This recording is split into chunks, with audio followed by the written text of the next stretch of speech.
Hey, this is Tom Calvin. Thanks for tuning in to Tomorrow's Legends.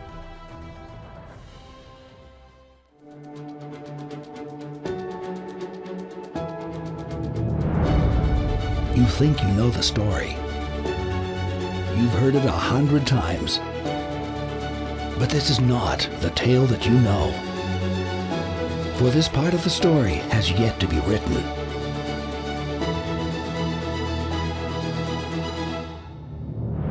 Join Flash, Harley, and X-Force 11 as they take the Wave Rider into the near future and check in on some old friends. This is the new adventures of Superman and Lois, as chronicled by Tomorrow's Legends.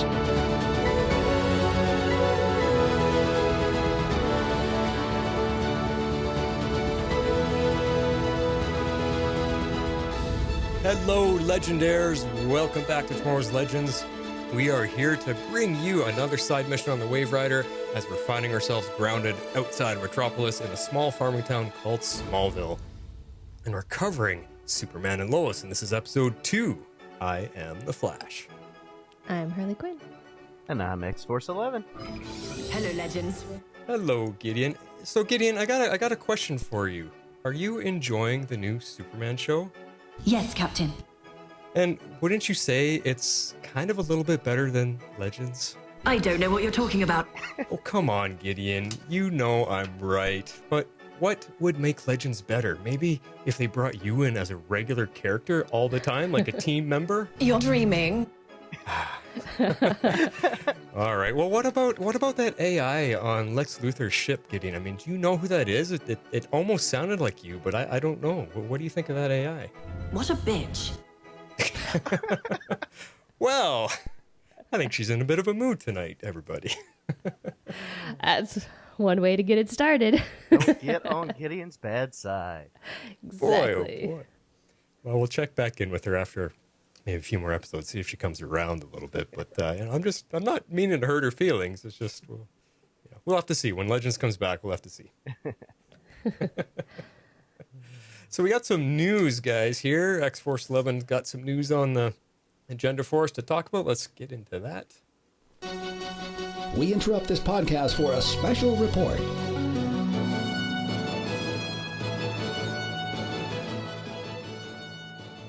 What do you got on tap for us? So we got some good news this week that Superman and Lois have officially been renewed for Season 2 per TVLine.com. So that's great news. That is fantastic news, but isn't that kind of crazy? Like one episode in and they're being renewed already? Well, it could go into my second point.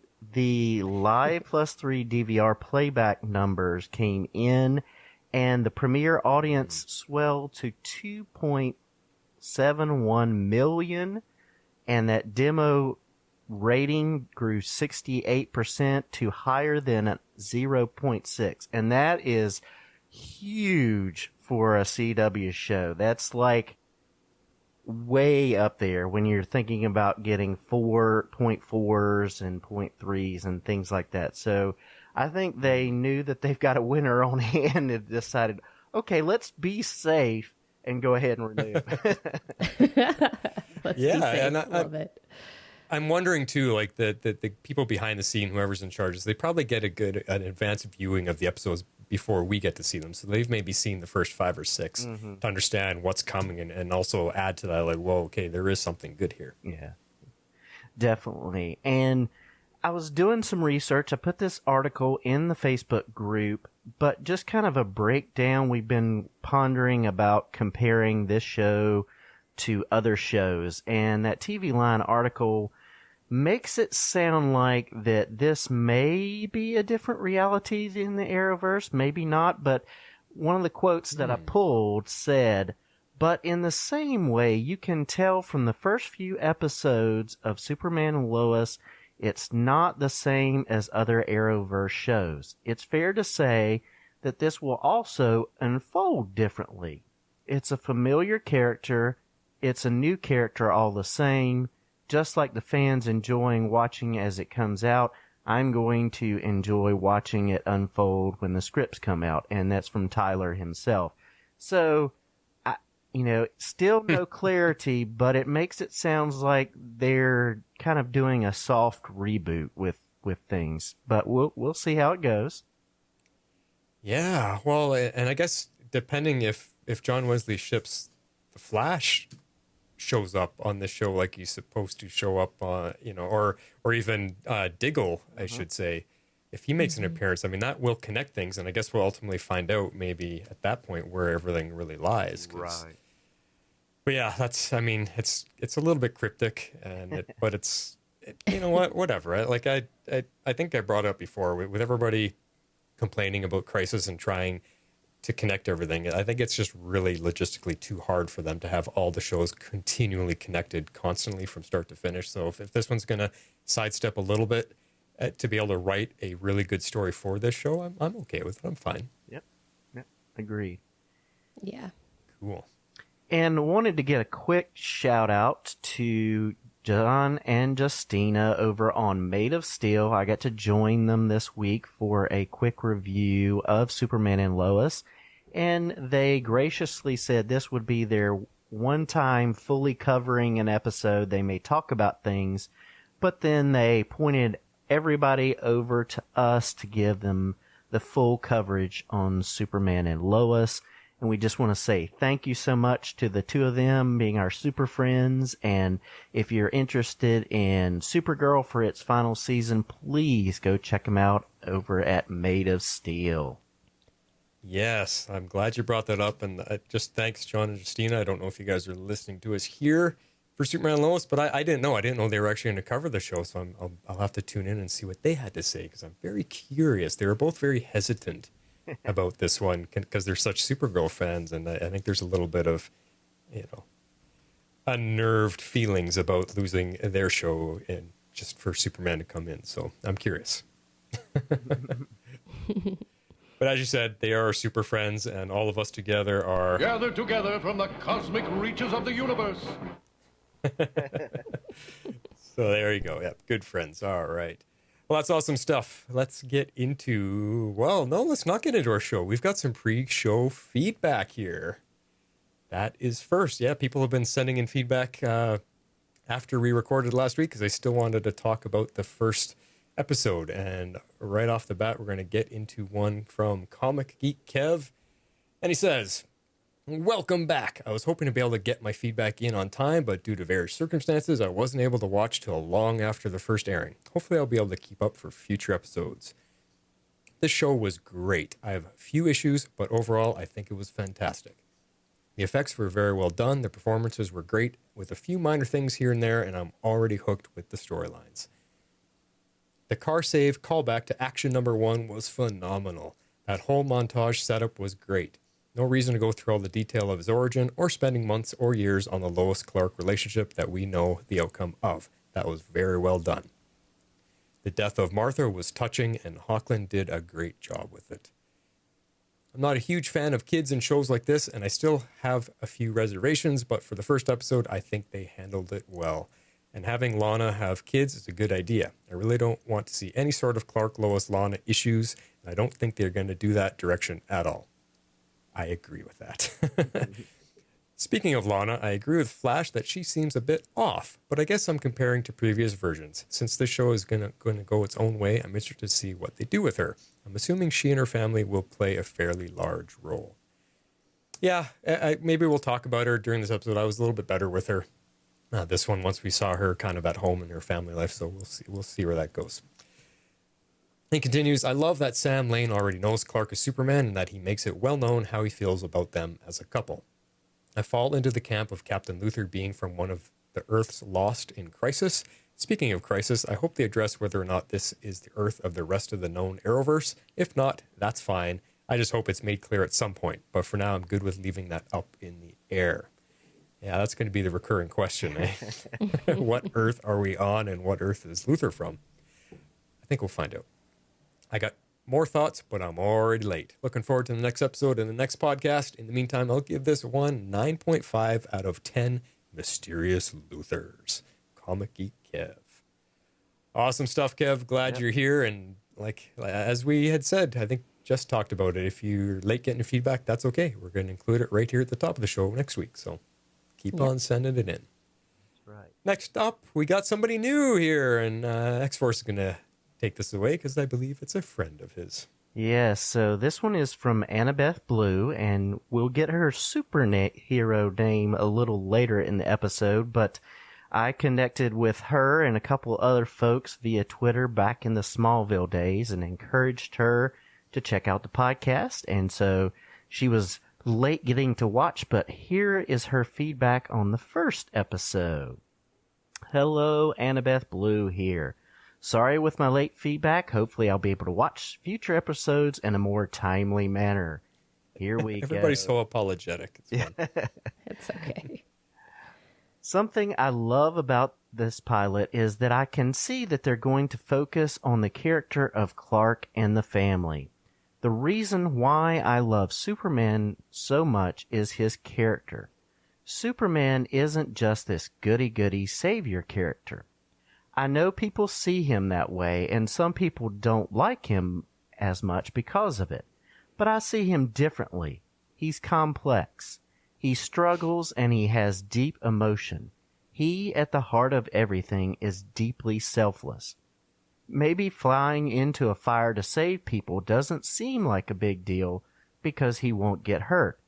But if you stop and think about how he has to leave his family dinner yet again, or miss his son's football game, or an anniversary dance with Lois, this puts some perspective on it. He sacrifices. He may not be physically hurt, but he is emotionally hurt every single time he goes out as Superman, either because he has to leave a loved one or because he wasn't able to save everyone. This is the burden he carries, and no one knows. The world never thinks about where Superman goes when he's not saving people, do they? They just expect him to be there. So he is, because he's selfless, because he loves humanity so deeply. I think this show will really dig into this side of Clark, and I'm so excited to see it. Excellently said. Yeah. I'm incredibly impressed with how they handled Jordan and Jonathan. They did a great job in making it mysterious and making me think it could go either way. I'm still unsure what direction it will go. I'm glad that Jordan ended up showing powers first. Something I'm wondering about. Lois says his anxiety is not tied to his power, but that's her motherly instinct. She's just protecting him. He immediately ties the two. He would know. Maybe a power has just beginning to manifest. Maybe even a power that isn't traditional Superman power. Something having to do with empathy or telepathy. A sensory-based power.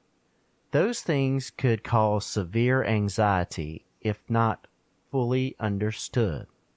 Also, I do think the brothers really love each other and protect each other, and I like that they are really different.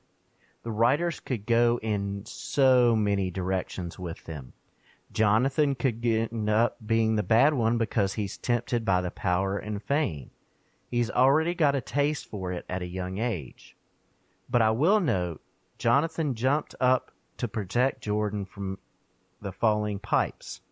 This either means he knows he has powers and is hiding it, or he's selfless and willing to sacrifice himself for his brother, or both. So an interesting thing to think about. I also love that Clark said Jordan's powers aren't manifesting like his own powers did. This means it won't be a repeat of what we've seen before. Clark won't necessarily have the answer, and we'll get to see some new, interesting power development storylines. Yeah. Good point. I like that Sam Lane knows Clark is Superman and has clearly known for a long time, since before Lois and Clark were married. It tells me that honesty is very important to Clark. He may have waited to tell the kids, but that was parenting. But honestly, I don't know when they could have told the twins that would have made it a better time. These things need to happen organically and will always be painful. That's just life. Mm-hmm. As far as villains go, I'm excited to learn more about them and see where things go. Super exciting. One thing I'll note. Luthor said, "You're slower than I expected." That seems to point to a Luthor from the future to me because he was expecting a Superman with more advanced powers, perhaps.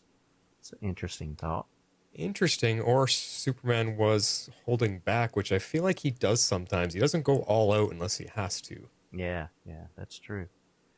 Oh, and that happened that the crystal Jordan pulled out from the ship. It was red. That's a little alarming. Finally, one small complaint I have. One of my pet peeves is a trope where the spouse has a problem with the partner going off to do hero work. Whether it's a police officer, an emergency doctor, a firefighter, or otherwise.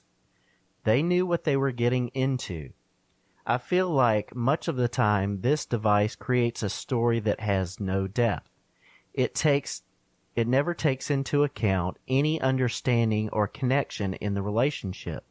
Lois knows Superman. She knows Clark's heart. I know it's meant to show the responsibility to family juxtaposed to responsibility to being Superman, but I don't think this trope is the way to do it. It's tired and overused, and it never works. They can show the tension between these two responsibilities while still showing a supportive relationship. So I hope they don't use this device to make Lois a whiny spouse. Her being casual with him when he got home from the nuclear plant was cute, and it shows when Clark is home, he's just Clark. And that was great. But Sam Lane was right. She married Superman. He'll need to fly off to save the world, and that's just how it is. She knows it, and I understand why they put that scene in, but I hate that they put that scene in, and I hope they don't do it again. This episode was absolutely gorgeous. I did not feel like I was watching a CW show at all. I felt like I was watching a movie. I can't wait to see more. I give it 9 out of 10. Thanks for a great podcast, Annabeth Blue. Thank you so much. Thank you so much for your great and powerful thoughts. She's got a great history with Superman, and so it's great to hear from her. Yeah, no, those are excellent thoughts. I can't wait to hear more as she starts to keep up with us. But yeah, no, really, some really, really strong points in there. Next up, Jess, you got some tweets from Ken from Chicago, which we haven't heard from in a long time. Yeah, so there's a whole series out there, and I replied a little bit to some of this. So if you want to see the full conversation, feel free to head on over to our Twitter account. But here's what he sent in. He says, "So you're all experiencing what comic book readers felt after the original Crisis on Infinite Earths. So many questions about settings, history, timeline, characters, powers, etc. And like the Arrowverse or CWverse, there were conflicting aftermaths. Batman remained essentially unchanged, much like Batwoman, while Superman was changed the most, kind of like Superman and Lois. Others were in between, kind of like Supergirl, The Flash, and Legends of Tomorrow. Here's the key to it. Post-Crisis is a new timeline. For some characters in the post-crisis, their history almost totally mirrors what it was pre-crisis. For some, it's radically different, such as Lois and Clark having twins. Supergirl explained it the best. The Paragons have 2 sets of memories of lives before and after Crisis. Also, what a lot of folks keep forgetting is that Superman of Superman and Lois was not a Paragon. It was the one from Earth 96 who had experienced Superman 3, and Lois Lane was killed, and he was a doppelganger of Adam, played by Brandon Routh. Oh.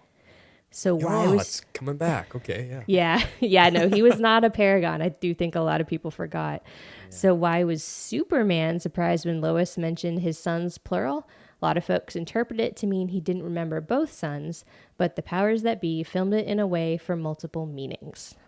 So they did that on purpose. Last, when referring to pre-crisis and post-crisis, it's not just before December 2019 and after January 2020, but also fourth dimensionally. Think Back to the Future. Marty McFly's pa was a wimp and Griff a bully before Marty went back in time, but he changed history and his dad's persona. Marty returned to a changed 1985 future where his dad stood up for himself and Griff had gotten his comeuppance. Marty's family was also richer because their history was changed. So, let's bring this all together. In Superman and Lois, they are parents of 14-year-old twin boys.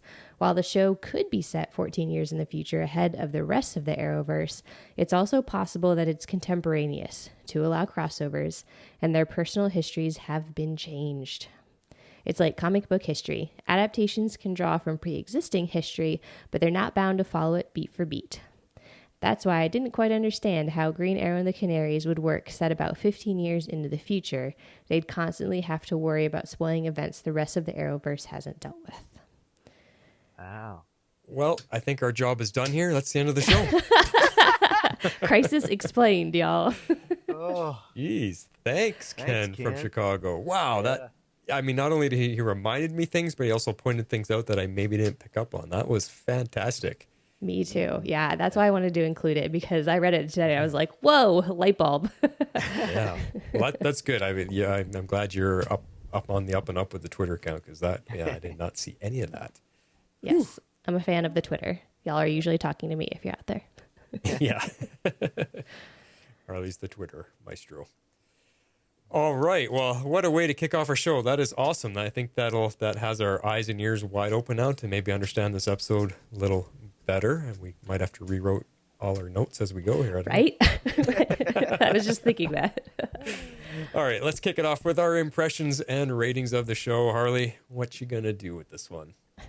I gave this 8.5 tenacious reporters taking on corporate vampires. Hey. I thought this was a good second episode. It moved the story along nicely. It gave us some things to think about. Like, I came away with a lot of questions, and I love that. Does Jordan really have powers? Will Superman turn to the dark side? Is Kyle Cushing right about Morgan Edge, or is Lois? I think it sets up a lot of arcs for the season very nicely. It sets up Lois fighting to save Smallville, which I love. Clark kind of fighting to save himself and his family. And then, well, they're both really fighting to like save their family. So I guess that kind of brings them together. So that's what I liked about it. Yeah. Yeah. So I'm giving it an 8 holograms in the Arctic. I think that's going to come up a few times. That really tickled my funny bone. yeah. So like you said, Harley, pretty good follow-up to a standout premiere. I think that's always tough to do, but this one really just gets right into their new life in Smallville with the initial struggles that are going to come with it, the adjustments and, the teenage outbursts, things like that. And again, I'm just going to really iterate that it felt so grounded and real and dealt with so many common family issues that we've all experienced at one point or other to some extent or another. So it also presented us with some plot lines for the season. Like you said, Harley, Lois fighting Edge in her new position at the Gazette.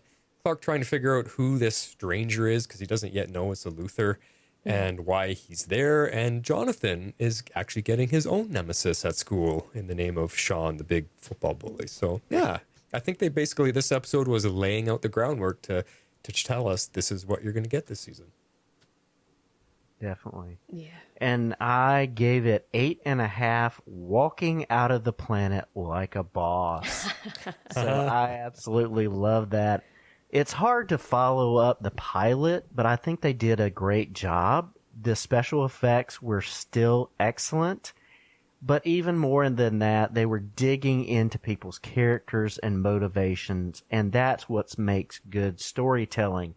It's so good to see that Clark talks to Lois about his challenges as Superman and not holding back information for her protection. That's so nice to see. So I really like the character development that we got in this episode. So yeah continuing on a good road there.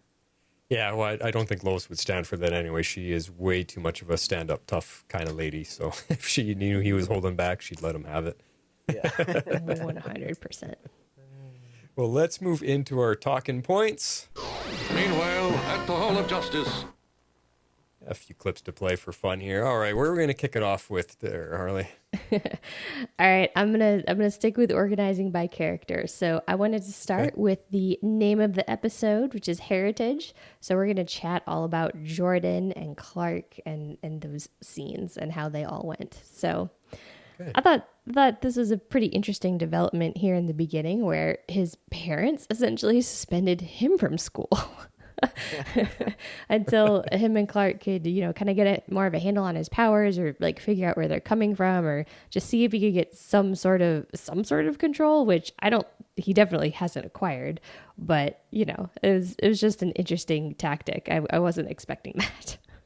Yeah, well, I guess it's because they don't really know what he can do yet. And if he gets picked on or sees Jonathan get beat up by the bully, we don't know because he can't control himself yet. And I think that's what they're protecting him from, is what if he has another outburst that he can't contain? Yeah. And then you got some problems. Yeah, definitely. Yeah. For sure. Now, the scene that kind of comes early on is when Clark decides to take Jordan up to the Fortress of Solitude, and he's like, why are we wearing these winter coats? Well, you're going to need it. Just trust me. You ready? Grabs him by the arms and shoots to the sky. Wouldn't that freak you out? Because he's not really, I know he's Superman, but he's only got you by your shoulders, and you go flying up into the stratosphere. Holy crap. The first time would be freaky as hell. But he did give that woohoo. He did, he was flying off, so who knows? I don't know. He must have found that exhilarating, would be my guess. That was funny. Yeah. Oh, what a rush. Well, I thought the fortress looked pretty sweet. I have no idea how in the world they did that, but I thought it was super cool to just see the effects and how they made that all come together.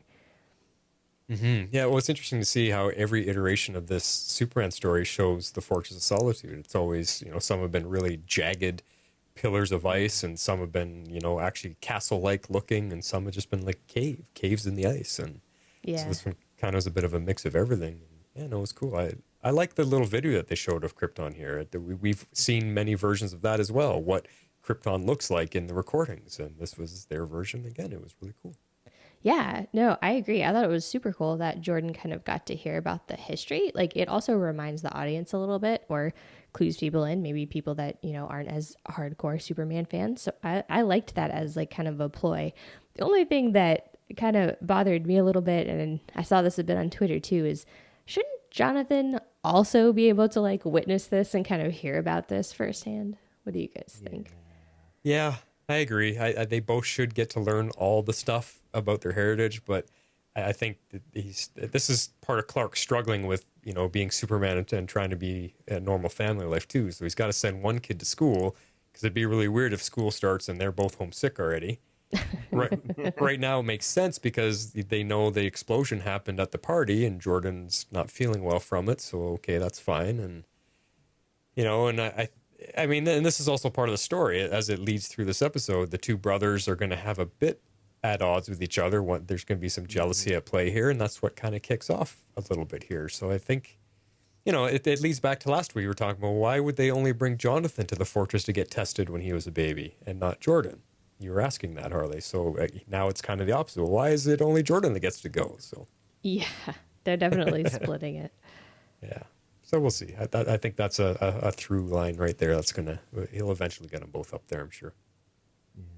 And like you said, we got a different view of the fortress. It looked to me like we were just in the middle of a glacier, but it's a very different fortress than what we have seen on Supergirl. And we can say, okay, was this because of Crisis, or is this part of the fortress and not the full fortress? We got questions still, so we just don't know why it's necessarily different. So, yeah, there really is no solid answer there. We've also seen there's like part of a ship in there at one point too, like part of a Kryptonian spaceship has been buried at the fortress too. So there's so many variations of it, but I have a question, and I'm just posing this out loud because I don't really know. I can't ever recall. But is the fortress protected somehow? Like, is it off the grid, off a radar? Nobody's ever found it before, right?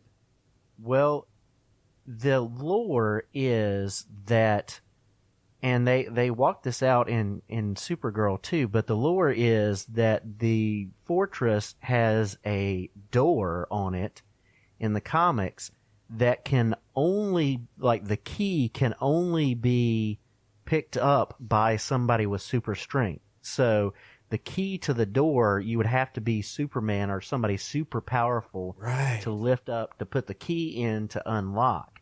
So, one, it's in the Arctic and kind of hidden, but the comic lore has ways of protecting itself, and even we've seen in Supergirl with robots protecting the inside, like we've seen in some of the movies. So, I don't know if it's necessarily totally off the radar, but there's some protection in place for it. Okay, you did make my memory remember a few things there, what you were saying. Okay, that makes sense. So interesting. Now, they did bring in that little red crystal because there's a lot of people going, hey, what happened to that thing? Jordan came running out of the barn with it, and then they seemingly forgot about it. Well, he obviously gave it to Dad because Dad has it now, and it's a key, and they called it a sunstone crystal, which was kind of new to me. I don't remember it ever having a name before. So the sunstone crystal, and that was cool, and they never forgot about it, so that was cool. Yeah. And then he opened, when we see the video of Krypton there, he says, this is the city of Kryptonopolis. I've never heard that before either. I was like, really? You guys could have come up with that one does come off a little bit silly, but, it's an alien planet. Why would they have opoluses like we have opoluses? I guess it's just funny. That is funny. I agree. That comes off a little strange, but yeah. Too funny. Well, I found this AI version of Jor-El here. He's kind of a downer, huh? I mean, he just sort of really bummed everything out as far as I'm concerned. I mean, I felt bad for Jordan too, but I mean, where are you guys landing? Do you really think Jordan has no abilities? Like, I'm really curious to see where it goes, but I'm not sure that I'm on board with his assessment of, oh no, he's never going to be able to get abilities. I think they're going to play that out. Go ahead. You go first there, X-Force. Yeah, I think Hologramps has not had experience with humans. He's an AI. He's doing a scanner. But we have been told that Jordan's powers are manifesting different than Clark's. I'm seeing it as maybe they will ramp up. It could be that he stores solar energy different than Clark does, or it could be that something else is what powers him up. So we just don't know. So I think it's going to be something where we maybe see a ramp up or something that causes him to maybe be exerted, build those muscles up and have that more capacity to do things. So that's kind of my thoughts about it. Yeah, and I think you touched on something that this is just a computer version of Jor-El, so maybe there's no emotions involved with the way he deals with people and speaks. Because he's always kind of been like that. Every Jor-El I've ever seen, he's always kind of been a bit emotionless. Except maybe when he's dealing with Clark, I'm not sure, or Kal-El, I guess we should say. But I do want to touch here that the Jor-El, this version of him, was played by Angus McFadden, who I know personally from my favorite movie of all time, Braveheart. He played Robert the Bruce, and he was a really big hero that kind of took over the war after Braveheart was killed near the end of it there. Sorry if you guys haven't seen it, but anyway, that's where I know him from, is Robert the Bruce, and he was always a fantastic actor, and it's just neat to see him get to play a role here. I think he looked great. He was a great Jor-El, and it was fun. But I really liked what he explained here, that Jordan's DNA can't handle the mix with the Kryptonian DNA, and his powers won't manifest like Clark's. They're not going to be able to grow in the same way, which to me makes a lot of sense. You're mixing alien DNA with human DNA. Why would you expect him to be exactly like Clark? It makes sense. So what's going to happen now? I'm not sure. He did show his heat vision. He seems like he's got a bit of invulnerability. So is it only during moments of crisis? Is it temporary powers that he just can't access willingly? It's only when he's in a stressful situation and reacts with emotion or stressful, under duress, I should say. I don't know. Yeah, that's what it'll be interesting to find out. That's what I think. I mean, I definitely think they're going to kind of play it out, and that I don't think it's that he doesn't have any abilities, but like you both said, that they're just going to be different. They're going to show different. Yeah, exactly.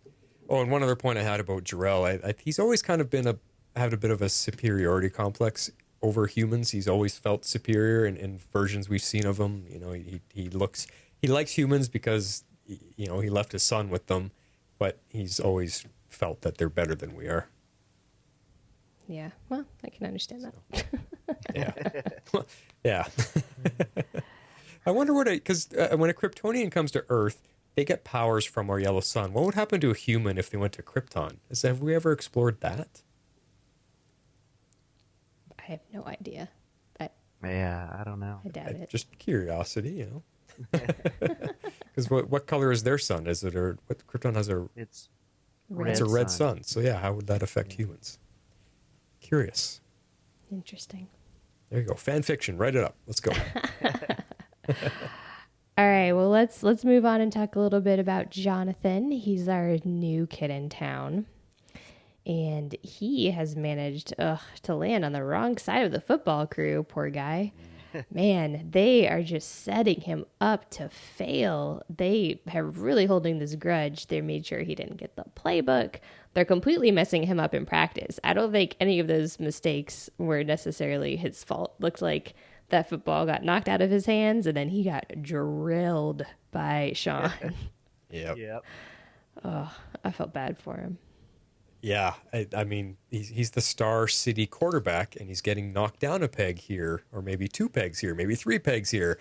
He's not sure how to handle it yet, and is also struggling with seeing his brother get the abilities when he's being the superstar son. So I think he's got a lot going on here. He's used to being the superstar and being the popular one, and everybody loving him, and it's complete reverse for him here in Smallville. So that's a big struggle. And like I said, witnessing what's happening to his brother, he's missing out on time with dad, super dad. And I think all of this, because we do see we see the problems, we see the jealousy, we see the outbursts, but then we see that it all come around again. They seem to find an understanding with each other, which we'll talk about later. And I think that it allows Jonathan to be able to understand what Jordan is going through and what he's had to grow up with, because now he's experiencing this type of same stuff in a roundabout way, being picked on and being bullied and being the odd one out. He's experiencing that, and it's allowing him to see what Jordan has dealt with his whole life. And like I said in my opening monologue, it gives him a villain for the season as well. Sean the bully at school. He's got somebody to contend with, and I like that. So now we got to just wait to see who's Jordan's nemesis going to be. That's true. Another thing that I really liked, and I felt like this was a good place to put it, is that they really drew the parallels between Jonathan and Lois this episode, and then also Clark and Jordan. So we kind of got the pilot where it was the opposite, where it looked like Clark could only relate, to Jonathan, and he was having a real struggle relating to Jordan, and maybe we thought Jordan was more like Lois. And then I like in this episode that we get a little bit switched with Clark and Jordan being able to bond over his powers, and Jonathan and Lois being able to bond over giving up their lives, essentially. Mm-hmm.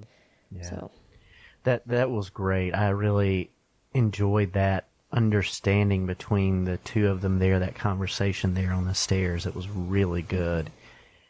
And I appreciate, Flash touched on this, I really appreciate having this bit of role reversal with the boys. I think they're twins, they understand each other, but I think this is going to help them understand each other better. And it will really help if they both have powers and need to work together in the future. So I think it's just a great thing, because they've grown up and they had their childhood, and then things started to change for them, and now we're getting a role reversal, and now they can maybe see through each other's eyes. So I really appreciated that.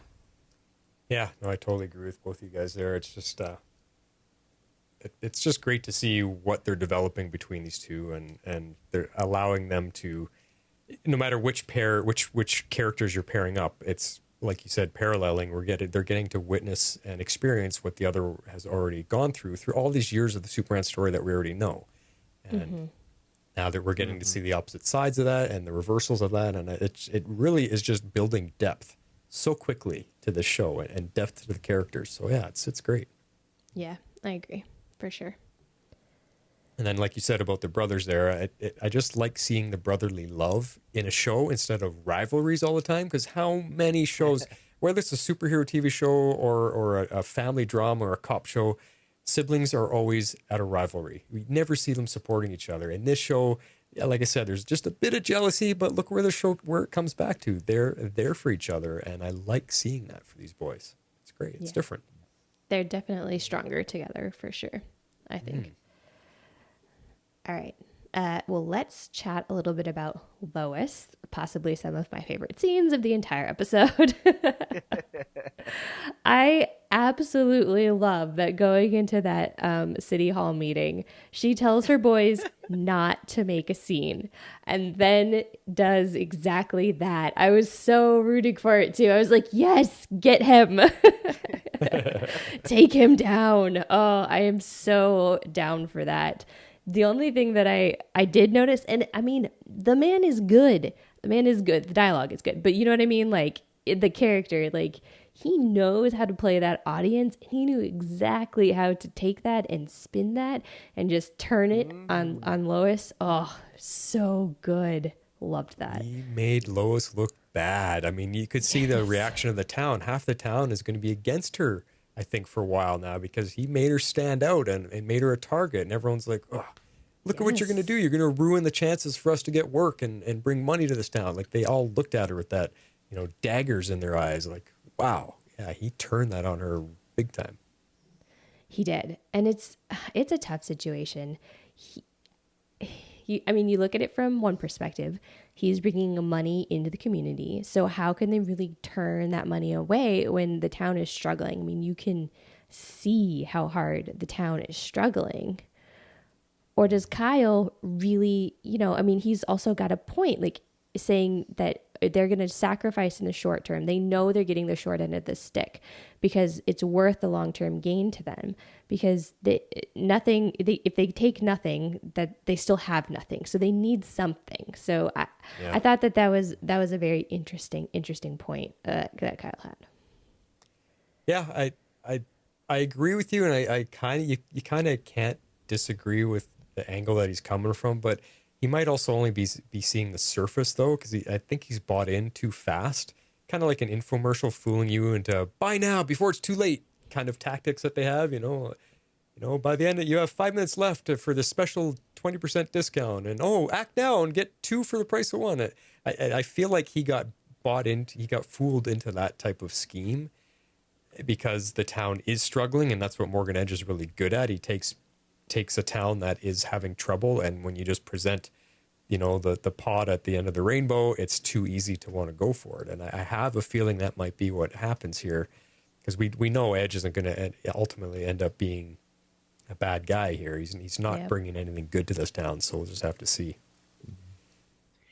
Yeah, but I do like the fact that even though Kyle is kind of shallow in some sense, it does look like he has done some research into the conversation of what's going on and what's happened with Edge in other areas, and he really takes that to Lois. And I think it's good that she's challenged to dig deeper because he is doing his research just like she is. So I like the fact that he is not solely buying in, but he is at least looking up stuff to back his argument. So he's not just taking, well, Mr. Edge said it, so I like that aspect of it. Yeah, he's not a dummy for sure. No, and I love that they've put that in there. I think that's very smart writing. I think it was too easy to make Kyle that character, that guy, like that small town guy. So I'm very happy that they've not done that. No, exactly. Yeah. So Now, speaking of the town, I would just want to throw in a point here. Like every clip that we've seen of Smallville, it really looks like a ghost town. There's barely any activity there, which is so strange to me after how often we've seen Smallville, like, I mean, on the TV show Smallville, but even in other versions of the story. It's a bustling, happy family town, and it just looks dead right now. yeah, I think there's some work to be done for sure. Yeah, like let's open up the movie theater again and the coffee shop, you know, the things that we love from Smallville, right? So I liked this Smallville reporter. She's a little starstruck, but she was cute. And I think it's going to be a good partnership, her and Lois. I'm excited to see more. I totally agree. She was fun. She's eager to have something to sink her teeth into. And I think having Lois be a mentor for her is just going to help her just skyrocket in her career and get it. Because you can see she's already got it. She's got that little bit of something. And she's just fun. She was a fun character. And the actor they found, I don't know who she is, but man, she really she doesn't come off as annoying like we get on some of these other shows when they try to introduce a little bit goofy character that they can be more annoying than entertaining. And this lady was just really, really fun. Yeah, and it's going to be great to see the two of them work together because it's taking the weight of basically doing everything for that paper off of her shoulders. And so it's one of those things where you've got two people to share the load now. And so I think it's going to be a good thing to see. Did that surprise you too? Like when she first walked in, she goes, by the way, I'm the editor and I'm the owner and I'm the janitor and the plumber. Like I just thought, I didn't expect it to just be her. I thought, there'd be at least one person that's her boss. So that was kind of fun. It was fun. Once Lois showed up there, it was just like, hello. I was like, oh, this chick does it all. Oh, you picked up on it right away. Yeah, I was like, then I really appreciated her line about her editor. Yeah. That was very funny. What did she say at the meeting? She said her editor's a huge fan. Yeah, something like that. Adores everything you write. Yeah. Yeah. She's talking about herself. It was funny. Yeah. So that was pretty cute. Now, speaking of some of my favorite Lois scenes, oh my gosh, her quitting was like one of the most satisfying things I've seen in a long time. And I love like what she says to him, that this is the best writing I've done since you took over. It's just so funny to me. I loved it. And I did not expect it to be just 2 words. I quit. I didn't and that either. I cracked up laughing. That was awesome. Oh, that's the best. But isn't that shocking? How we've got 60 to 75 years of Superman history. Lois has always been at the Daily Planet, and now she's not. This is history changing. Episode 2. Yeah. Hey, maybe it is an alternate reality. Yeah. Or they're just creating a new one. It's crazy. Like, it's shocking. I mean, neither of them are there. I mean, their whole life together is because of the planet. Yeah. That's how they met. So, like if you think to the old Christopher Reeve movies, that was half the fun of the movie was watching Clark bumble his way through the Daily Planet being goofy. And that's what Christopher Reeve was so good at. He's the best Clark we've ever had because he played that goofiness to a T. Yeah. But hey, this is a different story. We've already seen that story. Yeah. It's a new and chapter. I love it. Here we go. Exactly. Here we go. All right. So I took on the task of doing some light Morgan Edge research.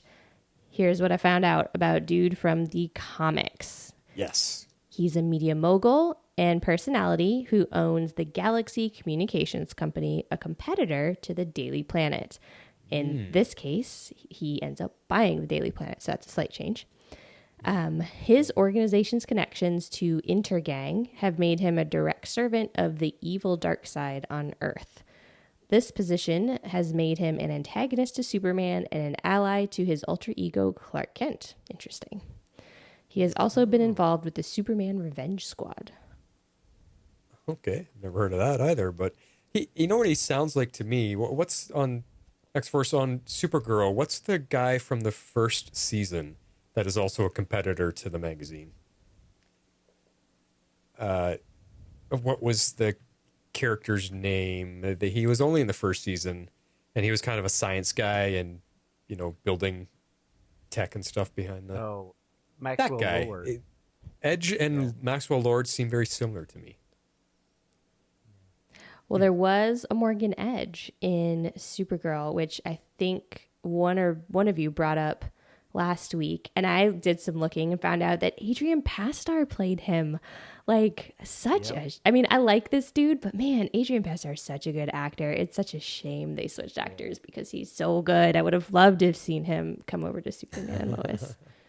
Yeah, he was underplayed too. I mean, he was a foil, but not as much as he could have been. But yeah, he was underutilized, I think. He's underutilized a lot of shows. He is a great actor. I love him.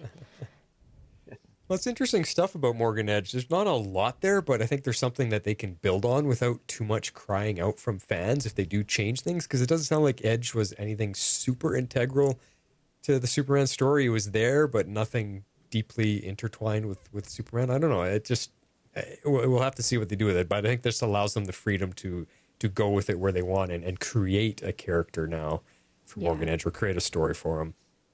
Now, what I found about the actor, when he first came out around the corner, he sat down and he started talking. Do either of you watch The Walking Dead?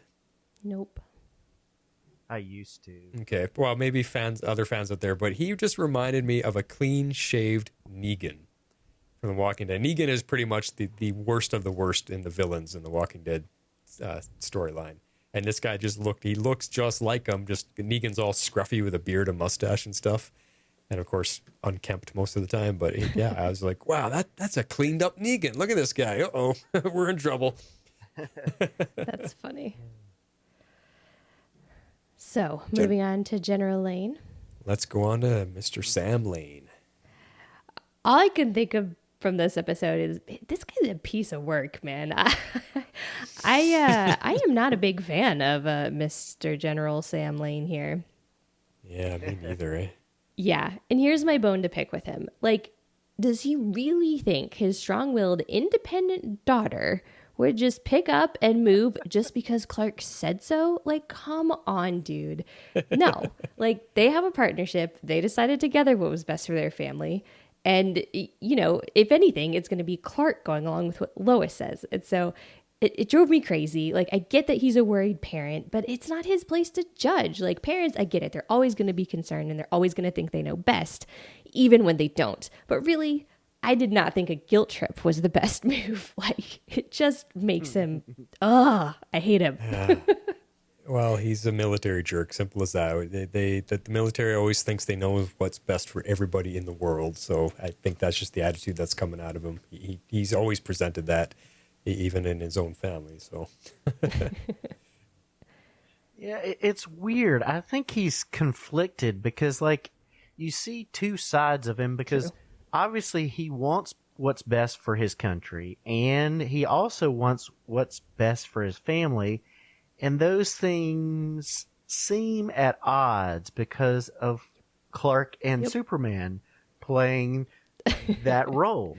And I believe we see in General Lane the faults of him not having a good work-life balance because looks like he can be exploited by Captain Luthor, because we talked about it in the pilot episode of comparing him and Martha and the differences between the two of them. And you see Lois saying, well, he says this is wrong, then it's right. So you've got that, he spent his time being there for the good, but not enough time being there for his family. So I think he's very conflicted, and that's going to come back to bite him in the butt and us in the butt, it looks like. Yeah, good points there, Jeff. Can you imagine if he gets influenced or manipulated by Luthor, which I agree with you. I think that could end up going that way a little bit. Yeah.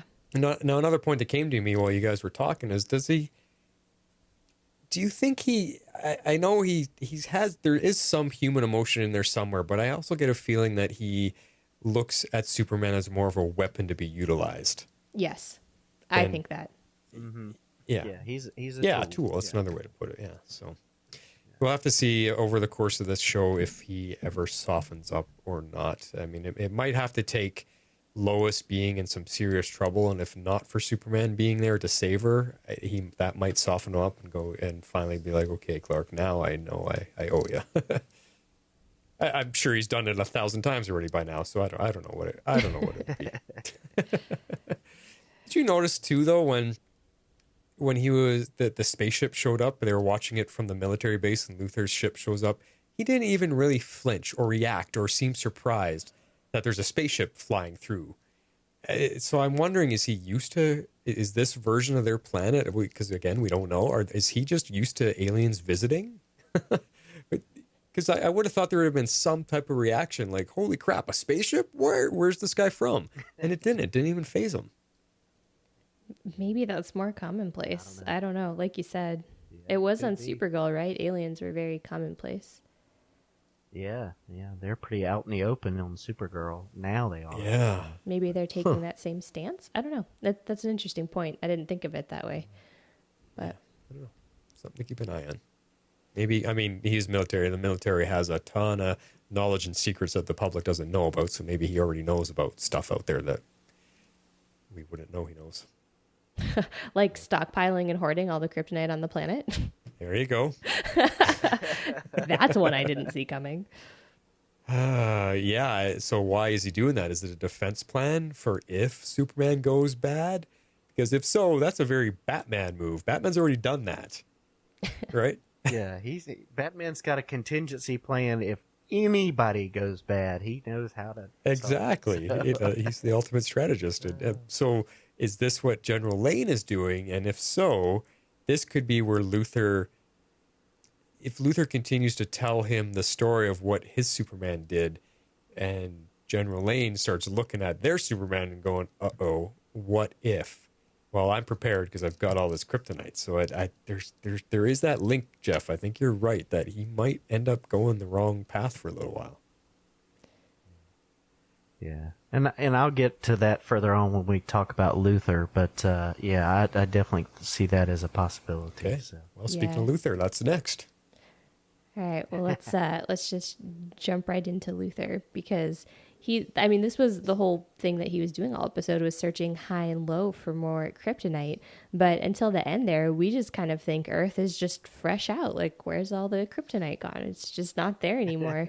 So I don't know. While we're talking about this and kind of still back on that point, I'm kind of leaning towards Jeff's point about Sam kind of being conflicted here, because I definitely think you can take what he says at face value, that he grabbed the kryptonite to help, like, to save Clark, to prevent this from happening, from, someone doing exactly what he said. But I also think it doubles as a contingency plan. It's the only weakness. Because he's a military guy, he thinks of all scenarios all the time. So I agree with you. It could be both. But speaking of kryptonite, like, I've always wondered about this in the Superman lore. There really shouldn't be that much of it anyways, because Clark made it here in his ship. It's not like the entire planet of Krypton came here in the explosion. And I know they've been in the stories where there's been asteroids and meteors from Krypton making their way here and bringing. So I just thought, well, I don't know. That's the one part that's always kind of bugged me, because they make Krypton seem like it's an awfully long way away. So I don't know. Yeah. I got nothing there. I definitely am just going to go with TV convenience.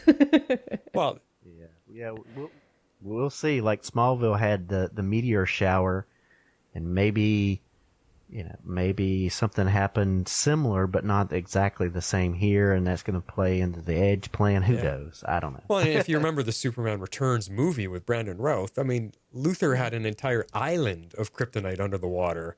Like, where did all that come from? and that's the only thing about Brandon's movie that bugged me, because we see in most iterations just a dagger of kryptonite can seriously hurt Superman, and in that movie an entire island, and yet he dives under the water and picks it up and takes it out. wait a second, that should kill him. It's an island of kryptonite. But, you know, he just picks it up and throws it away. Like, okay. So, anyway, back to our show.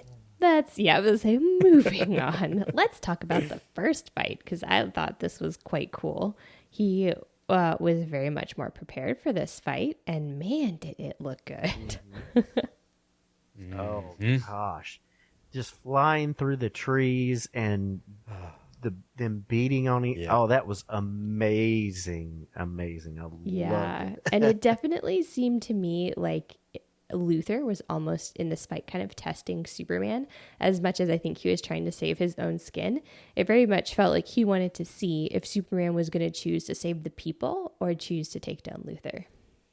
Yeah, because I think Luthor's just expecting Superman to be exactly like his. So I think that's going to be his villain conundrum going back and forth. And like maybe he'll start questioning, maybe this Superman is okay. You know, if we ever get to see him a little bit more, we'll have to see. But I like it because Superman finally got into the fight and started fighting back, like we already touched on. I think he holds back until he understands the situation, and this time he didn't hold back as much. He got into the fight and was able to fight back, which he should be able to do. So that was cool. Mm-hmm. But I will agree with you. The effects were top notch again. Everything just looked so realistic, like it's actually happening. And that's what I love about how it looked. Like you guys said, through the trees and up in the sky and crashing into the ground. It looked like it was actually there, and someone just happened to have cameras capturing it. That's how good these effects are. And I'm gonna take a little side note here. Did you guys both watch The Flash last night? Yes. Or on Tuesday? Yes. I want to compare it to The Flash. The Flash's premiere that came on right before it, because when you look at what we're getting on Superman, where everything is ultra realistic, The Flash kind of disappointed me with its lackluster and honestly very cartoonish looking effects when he was running around the city, up and down the buildings and everything. I'm feeling like Flash has lost a little something, and I wasn't able to get into it as much as I usually would have with what they're doing. And I don't know. Just a sidebar about Flash here. Well, I will say, just on that point, that these first 3 episodes were supposed to be at the end of Yes. last season, and most of them were filmed at that time. Now, that doesn't, I don't know how far along with the special effects they were, but it will be interesting to see if we see a difference in episode 4 of this season, where they're fully into the new season, and see if there's a comparison or not. I don't know. And it could be Flash is not getting all of the money because they're still going to Netflix after they're off air because of the deal there. So we'll see. I don't know. Yeah. Well, that's why I wonder if it's going to have a money thing or not. It was a real night and day difference. How Superman looks so real and then the Flash was so cartoony, and It's absolutely money, though. I mean, we know that HBO Max is pumping money into this show on purpose. So that's the reason that they're able to do all the stuff that they're able to do. Flash and our normal CW shows, they just don't have that kind of budget, and they never have, and they never will, especially not with this coming on board. I mean, Stargirl, same deal. HBO Max is pumping the money in. And I mean, I agree with you. They definitely were significantly hurt by this not being able to air at the end of last season. It killed momentum. Any momentum they had, it killed it. I couldn't get into it either. Yeah, it did. And I mean, we're talking about Flash for a second here. I found it just so odd that the whole cast wasn't there. You had 2 new characters with the big scene, so, spoiler alert, that the goodbye to Wells. The cast that's been there the entire time with him wasn't there, just Barry. And these 2 new characters that nobody's attached to. And I'm like, why are they there for his goodbye and not his best friend, Cisco, and Caitlin? And I'm like, this feels wrong. It feels odd. I was uncomfortable with it at this, and it took away from the emotion of it for me. I still suck to see him go, but man. Caitlin, I get, because Danielle Panabaker was off having her baby at that point, but I don't understand the deal with Cisco and Carlos Valdez at all this past season. It was weird. And the new guy, does he remind you of Curtis? He looked like he was exactly like Curtis on Arrow, just with a haircut. That's what he felt like to me. He's not as annoying as Curtis. Curtis, God, I did not like Curtis. He drove me nuts. I don't mind Chester. He's not that bad. I hope he'll get better. I didn't not like him. He just reminded me of Curtis. So anyway, let's We now return you to our regularly scheduled podcast, currently in progress. There it is. I was about to pull out one if you didn't have one, so that's nice. hey, we are the legends, right? We talk about all the shows. That's true. All right. Moving on from our Speaking of eye rolling, flash tangent and things that are not believable, I'm not going to discuss the explosion in space. Literally my least favorite movie and TV trope. I will stop there. If you all would like to discuss, feel free. You just did, though. You just did. No, I didn't say anything about it. I just don't like that trope. That's all I'm saying. It was cool to watch. Yep. That's all I got. I like effects. Everybody likes effects. The only time they irk me is when they occur in space. Anyways, okay. So let's go on to your next point then about Luthor. Yes, this is where it gets interesting, where he gets to confront General Lane at the DOD. And he's essentially kind of almost felt like he was begging for his help to stop Superman. I mean, he was kind of trying to convince him, trying to be like, this dude is super powered and he's going to go bad and you know it. And I thought that was a very interesting tactic to take.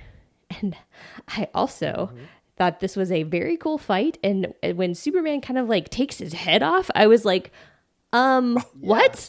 Did he literally just decapitate him? But turns out... Man of Steel. Yeah. Right? Yeah. Turns out it was just a droid. But that, especially when like General Lane is walking up and like you can see the wheels turning in his head. And I was clearly you come to the conclusion Superman uses X-ray vision and then kind of took it off to kind of get an idea of what it was. But, oh, man, that just started the wheels turning in Lane's head, I think, for sure. Well, yeah, like you said, a full-on robot suit. Where I was surprised is that this robot has all the same abilities as if Luthor was in the suit controlling it. So why does he even need to suit up if he's got a robot version of it that can do all of that? Good point. Well, he doesn't anymore, so... Yeah, I guess. But well, how many does he have, right? Like, you know, this Luthor seems to have a lot of tech and a lot of money. Yeah. So, I mean, Luthor always has, but be interesting. And I wanted to ask about those. I mean, he's fast. He moves as fast as Superman. And is it just the rocket boosters that make him go that fast? Because, man, those are some great boosters if it is. Because when he was in the base, you know, he's across the room from the guys after shooting it, and he instantly was at the guy and grabbed him by the throat to unlock the door. Yeah. But man, he's quick. Yeah, he's super fast. I'm still surprised by that. Well, this is going to lean into something. You guys might think this a little petty of me, but Luthor's a loose cannon. But this leads into my first Form of water.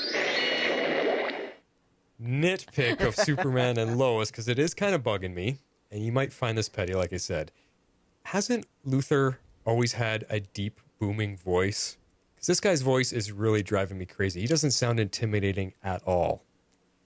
Like, he's a large human being. He's a large man, and his voice does not match what he looks like. And when I listen to him, especially when he gets excited and he's angry and he's either yelling at Superman or he's trying to get Sam there to believe him, his voice gets higher pitched. And I'm just like, this guy's not intimidating at all. Luthor has always had a deep, resonating voice to him. Even Smallville, even Michael Rosenbaum had a deeper voice than this guy does. And it's bugging me. I don't know. And then you would think when he's talking out of his suit, when he's in his suit, you'd think it would even have a more energetic, resonating kind of sound to it. And it doesn't. I don't know. It's 2 episodes in now, it's kind of taking away from him being ultra cool to me. I'm just like, man, if I closed my eyes and listened to the episode, I'd be like, who is that? Jimmy Olsen? Like, he doesn't sound scary at all. There's my nitpick. Okay. you have a thought, Harley. Counter me if you want. It's okay. Yep. No, I don't. I mean, it didn't really occur to me, but I guess probably not as much like coming from like historical stuff going like Luthor should sound like this, like, you know what I mean? I kind of liked I'm kind of liking his take. I'm digging it. So, wow. I think we see in this episode some of his motivation, his drive to stop Superman, we see what his version of Superman did, and it's personal for him. He basically, General Lane saved him from being killed and died because of Superman. And these were brothers in arms. And so it gives that motivation to who he is. So, it's interesting. I'm glad we're seeing this off the bat in episode 2. Yeah, and I'm not harping on his story at all. I think I am super invested and interested to find out everything about him, what's going on. Like I said, it's just a very minor, petty thing. I don't like his voice right now, but I'm totally with you. I mean, he's from a different Earth. He's from a different outcome of how life goes. I mean, multiverse means multiple endless possibilities of how things could turn out. So if from where he's from, and we'll get into the Dark Superman talk in a moment here, but if where he is from, Superman is bad, and he's a military soldier, and he's trying to fight and save, and obviously he builds himself up. We don't know the transition from the army soldier to becoming Luthor, super rich and full of high tech gear. We don't know that transition yet, but obviously something pushes him to go there. And if it's the story about him and Superman, because he witnessed his version of Superman basically fry everybody.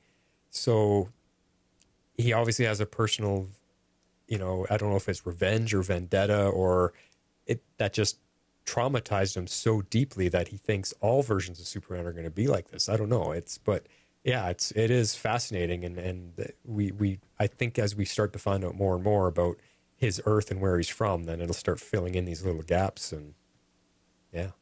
Yeah, I'm still not sold that he is his world's version of Lex. Right. Yep. He could be a brother, he could be a son, but Lex has never been the military type. And the impression that I'm getting is the technology that he is using is military technology.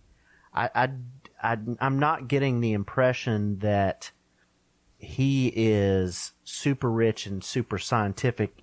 It seems like he is using military grade technology on that Earth, and that's where he's coming from. But I'm just unsure of it, and we're going to see it play out. But that's just my impression, that he's not Lex, but he's Lex adjacent. So I don't know. Yeah, it's a tough thing to accept. I don't know. I don't know if, I agree with where you're going with it. It might not be Lex at all, but again, it's a different Earth, right? We have no idea what his life was there. Instead of politics and trying to be president like he was here, he goes and fights in the war and ends up becoming, insignificant. I mean, he becomes a Luthor of some significance, but who knows? I mean, maybe on another Earth, Harley's our president. We don't know. Isn't that a scary thought? Help us all, yeah.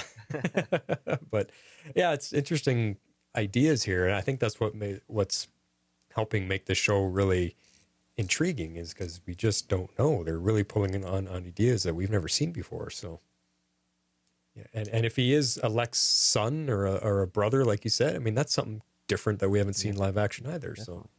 So something interesting from the comics, this Luthor gave Sam basically their equivalent of a dog tag, and on the back was 7344, which upside down reads as hell.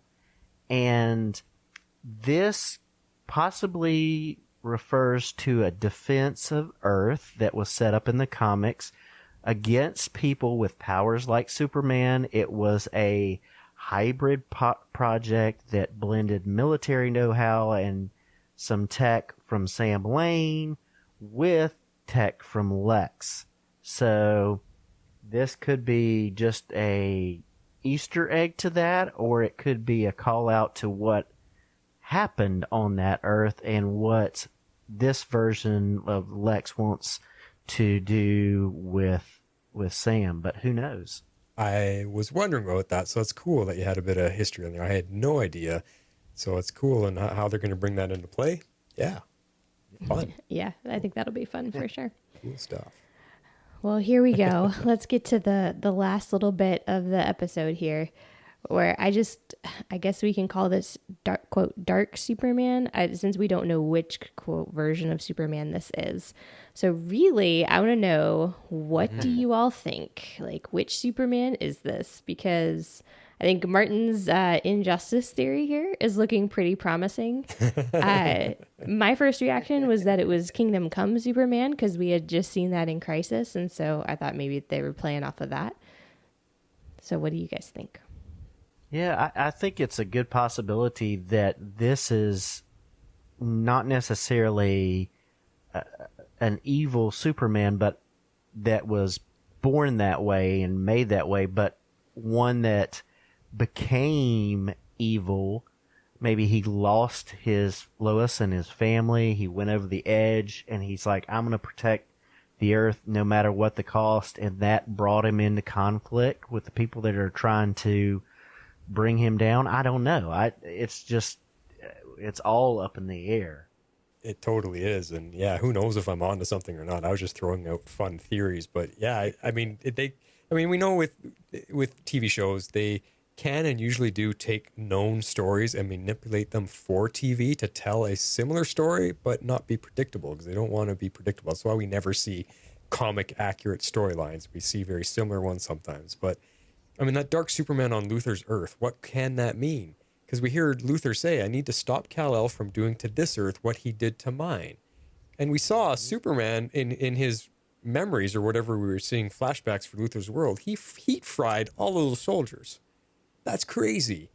I mean, absolutely crazy. And I don't know much history about the black suit, so I actually looked it up, and I asked a good friend of mine, Spencer Voikin, there from Comics Kingdom, Canada.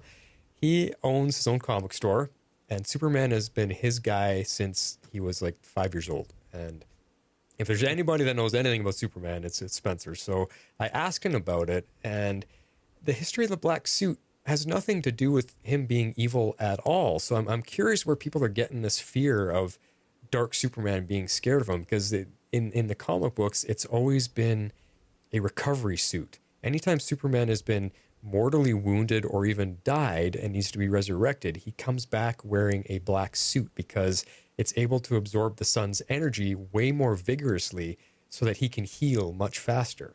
That's all the black suit does. So it's kind of like a suit of transition, because after he's worn it for a time, he's always gone back to his red and blue to be normal Superman once he's truly healed. And there was another little storyline that he mentioned too, that Superman sometimes wears it as a transition period before he truly becomes the Superman that he was meant to be. So if he gets knocked down a peg, or something happens to him, or he makes a mistake, he wears the black suit, because he doesn't feel like he should wear the blue and red. The blue and red is the symbol of hope, and he hasn't lived up to that yet. So he wears the black suit. So there's the crazy ideas. So I was like, that's fascinating. And I'm still wondering, why is everyone so scared of the black suit? There's nothing about it being him being evil. Yes, there's been storylines where he's done bad things, but it's always been under the influence of something that has caused him to go off the deep end, but not this black suit. So now we see, and what Spencer said, is this the first time we've ever seen anything like this, where he's in a black suit and he's killing humans. Okay, this is a new variant that's never been done before. So he's not sure where it could go. Interesting. Yeah. Fascinating stuff. So thank you, Spencer. And yeah, like I said, yep. if he doesn't know, then none of us know. Well, lots of good stuff. Well, we got favorite scenes coming up. You guys ready to do that? Yep. Mm-hmm. Shape out an eagle! All right. Chronological order. I believe you are first this time, Harley. Yes. I usually go for the stuff at the end, but this week I went for the introduction at the very, very beginning. So I want to start with Lois's introduction, and after we listen to it, I have a few comments. All right, here it is. What can you say about leaving a place you loved?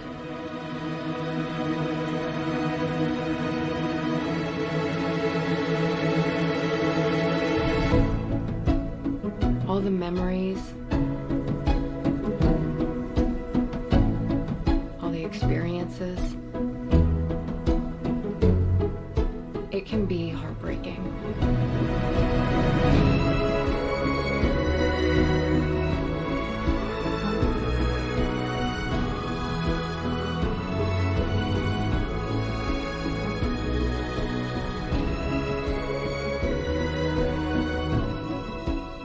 until the excitement takes over. Because you soon realize you get to make new memories, have new experiences. Just need the wrench. Thanks for the help, boys.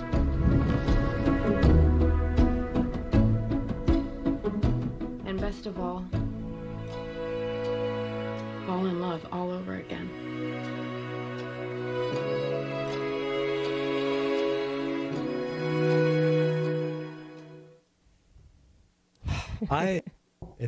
It's absolutely fantastic. Mm-hmm. Yes, the music is great. I think that's a lot of what makes it, along with the scenes that they did this voiceover to. I thought it was a really great way to open the show, and I really hope they keep kind of a similar theme with these mini montages throughout the rest of the season. It opens the show in such a great way, and it kind of gets you in the right headspace for the coming episode, I think. And I loved her comments. I mean, it is incredibly hard to leave a place that you loved. I mean, you're always going to have those memories, but it's so often bittersweet. You know, you're moving on to a different chapter in your life, but maybe you weren't really ready to close the book on the one you're in. So I like that sentiment. And I love the little bit when Superman's fixing the roof or whatever, and he flies down and said, passes the wrench, and thanks for all the help, boys. And they're just standing there looking at him with their jaws to the floor. Not really helping, but you're right, Harley. Then it's a nice way to kick off an episode. It builds drama without there having to be a big expose in the show about it. It's just integrated into the story they're trying to tell us, and yeah, I love it. It just gets you right in the mood, and you sit down like you're sitting down to watch the Sunday evening movie or something. It's a nice feeling. Yeah. Yeah. Well, I got a little bonus one here just for fun because this just made me burst out laughing. I'm just gonna play it and then we can all talk about it. What do I need to learn? I'm a little stronger, so what? You're a lot stronger, and you've had an ocular release of energy. A what? Is that seriously what it's called? Doesn't matter what it's called. He almost hurt a bunch of kids. An ocular release of energy. That just killed me. It just sounds so awkward. I love it. Yeah. Like, really? Is that what it's called? I love it. Just fun. So my actual favorite scene is the one where the brothers are having a moment in the bedroom there after they had an argument on the stairs. And, they talk about that they have to stick together if no one else will. And it's actually Jonathan that says, if no one else is going to help you get through this, I will. And I love that scene. So here it is, and we can talk about it. How's Eliza doing? Hey, she's okay. She's okay. Maybe she's okay. I don't know. Look, John, you were right before. You moved here for me, and I never even thanked you. You don't have to thank me. Yes, I do. Our whole lives, you've been there for me, and the least I could do is be there for you. So you ever find out if you're half Kryptonian or what? And according to holograms, he said I'll never be like Dad. Jordan, look, I know what happened in the barn. Those poles fell on us, and you saved our lives. So honestly, I don't care what some stupid hologram said. You're my twin brother. I know you better than anyone. You're different now, okay? Something happened to you. Definitely something special. And if no one else is gonna help you figure out what that is, I will.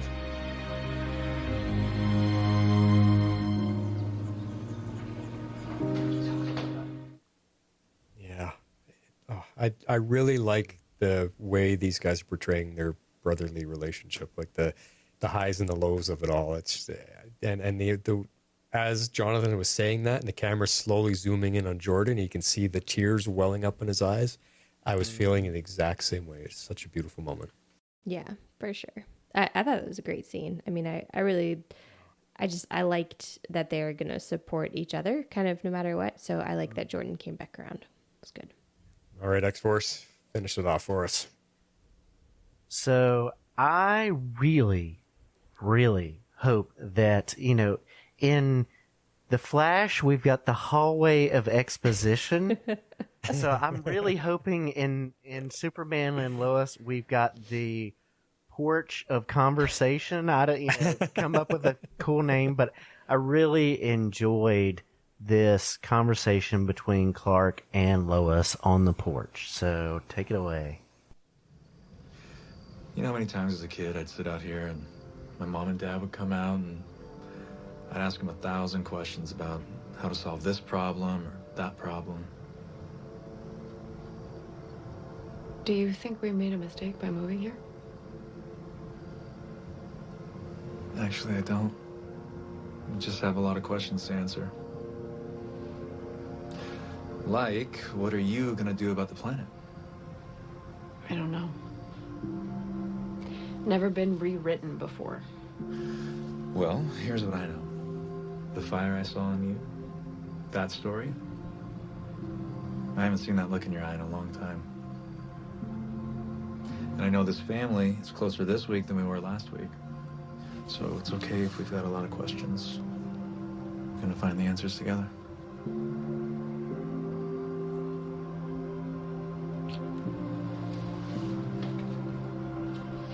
Up and away.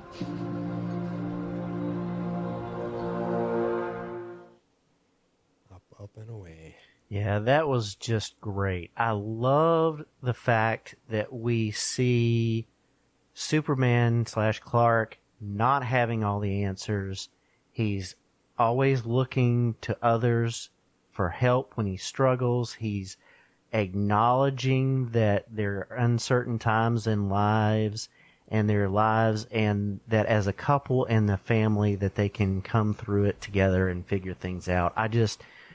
That is a heartbeat of this show that I'm loving, and I just hope that we see this continue. It may seem a little cliche, but I absolutely love real conversations between family and between husband and wife. So I just absolutely love that scene. Totally with you. I really like how they're showing as that life with Superman is just normal now, that they can just talk about all the bad guys he faces as if it's just part of normal life, and how she, like, I love that he's out there battling and she's at home dealing with home stuff, and she's just waiting for him on the porch with a glass of wine, and he flies down, lands, walks up to the porch, sits down, grabs a glass of wine, and there you go. That's life.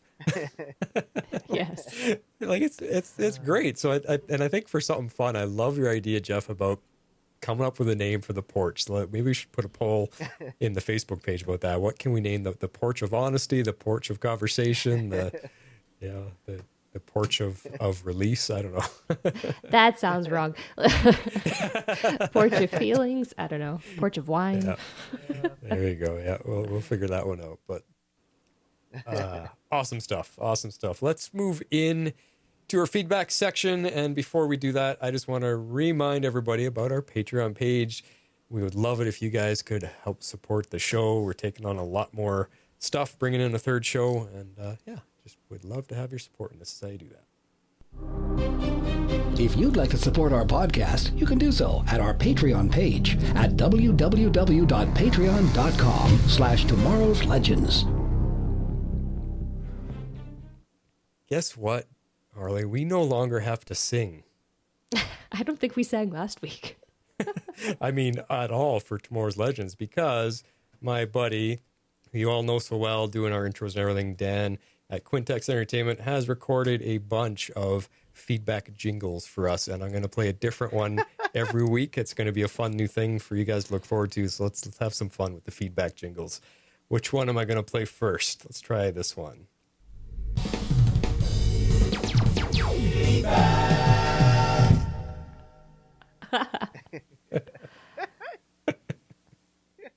There you go. Love it. We don't have to sing anymore. That's all that matters. So thank you, Dan. He's got lots coming, so we'll have some fun with that. 43 powers activate. All right, let's kick it off. Feedback section with an email again from Comic Geek Kev, and he says, "Hologramps. If this show continues in the direction it's going after these first 2 episodes, I'm seeing a long run. So far, it's been great. Story, which I was really questioning at first as far as the family theme, really works. Maybe it's because it's something we haven't really seen before, but I'm enjoying it. Seeing Mom Lois is great, and Elizabeth Tulloch is doing a great job. I love Hoagland's Superman and Clark. I'm a bit disappointed that neither of them work at the planet anymore, although the presence of Morgan Edge suggests the planet will have a place in the story. How do you have a Superman show without the Daily Planet? Yeah, interesting. Maybe you don't. That's part of the growth here, right? I really like the character of Sarah. I just hope there is not a love triangle set up with the brothers. I realize it's a CW show, but we don't need that. Jonathan still has Eliza, but it seems like they're leaning that way. Don't, CW, just don't. Did you guys pick up on that? Did you feel like that might be a possibility? Yeah, Just a touch. little. Just a touch. Seen too many CW shows. The vast majority of the effects were pretty great. When Superman stopped the ship from hitting the building, that few moments looked a little weak, but most of it was great. Very reminiscent of Cavill's Superman scenes. Or Cavill. How do you guys pronounce Henry Cavill? Cavill? Cavill? Okay. I say Cavill sometimes. I don't know why. I know there's been some internet chatter about the costume, but I like it a lot. He looks great in it, and I like it better than the one from the crossovers. I agree. I think it's one of the best Superman suits we've ever had. It's good. Cool. As a surprise to almost no one, it turns out this Luthor is from another Earth that was destroyed by Kal-El. I'm hoping this means that there may be room for John Cryer's Luthor in this universe. Although it seems pretty questionable that this is the Arrowverse Superman that we know. I would think there would at least have been a mention of Supergirl by this point, but if it's a different Earth, I'm fine with that. I just want them to clarify it at some point. Yep. Cool to see the Fortress and Jor-El making appearances. I don't believe for a second that Jordan is going to go without real powers. I think they'll build to it. And I also think Jonathan will get something as well. I don't think it makes sense for them to be as powerful as Clark, but some version of his abilities split up between them or something would make sense to me. Yeah, see, being twins, maybe they share powers. I know the comics have done that before. So, someone, I feel like it was Carrie, suggested that they're the Wonder Twins. I said I knew there was a reason we like this show. There you go. Yep. I mean, if Jordan starts turning into buckets of water, I'm out. Overall, another great episode, and I hope they continue. I give it a 9 out of 10, doubting holograms. Comic Geek Kev. Awesome stuff, Kev. Yeah, awesome stuff. Kev. Next up is another email from Annabeth Blue. Take her away, Jeff. Hello again. So many exciting things in this episode. So much revealed right off the bat with Luthor and Superman. I'm really excited that we'll get to see evil Superman. But which evil Superman? Was he a pawn? Was this his regime? Oh, so many possibilities. I'm really liking the actor they selected for Luthor. I'm also excited to see that we get to see a quote-unquote good Luthor, although one who is badly jaded now. This will really create an interesting dynamic between him and our Superman. Already in this episode, when Superman blasted through the wall and punched the Luthor suit away from General Lane, it felt weird. When Superman was standing over the suit, the way they shot it, wow. And when Lane came behind him and Superman held up the head, it just felt so creepy. Like Superman was the bad guy in that scene. It made me shiver. It was really well done. I love that they did that. They are making it all so ambiguous. What's up and what's down? It's like we got a little glimpse into the mind of General Lane at that moment. That's a good point. On the topic of General Lane, I'm concerned. He wants to protect his daughter and has tension with Superman/Clark. Does he trust Superman? Was he being truthful about why he is stockpiling the Kryptonite? Will he side with Luthor or not? This will definitely be a through line through the season. I hope in the end we have a General Lane that sides with Superman, but goes through a personal journey where he has to work through some of his fears he has been burying deep inside about Superman. Good points.